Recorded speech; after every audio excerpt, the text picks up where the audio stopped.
Mesdames et messieurs, au nom de toutes les Québécoises et de tous les Québécois, je vous souhaite la bienvenue à Montréal, la plus grande ville francophone des Amériques. Je suis honorée que les associations France-Québec et Québec-France aient choisi la métropole du Québec pour tenir leur 18e congrès commun. Depuis près de 4 siècles, Montréal fait l'interface entre l'Europe et l'Amérique, en intégrant dans son identité ce que ces deux civilisations ont de meilleur.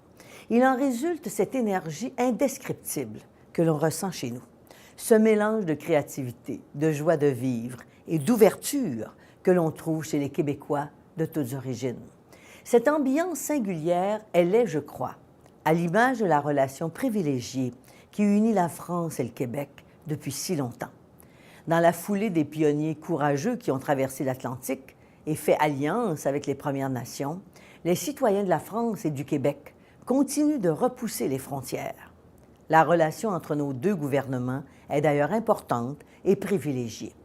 C'est avec un grand plaisir que je m'associe à ce congrès avec mon ami Jean-Marc Ayrault. Cela montre bien la volonté commune que nous avons de faire fructifier les échanges entre la France et le Québec. Qu'il soit question de nos activités institutionnelles, économiques ou culturelles, les liens qui nous unissent ne peuvent être dénombrés.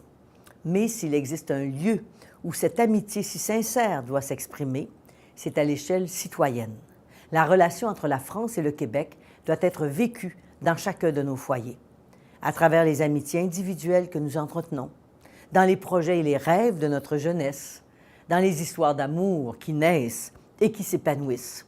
Cette semaine, à Montréal, vous travaillerez à multiplier et à faire grandir les nombreuses relations qui font que la France et le Québec partagent encore, à bien des égards, un même destin.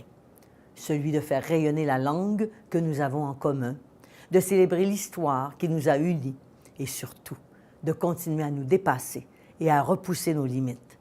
Je vous remercie de vous engager à faire vivre cet idéal. Et je vous souhaite à toutes et à tous un congrès rempli de riches échanges et de fructueuses idées nouvelles.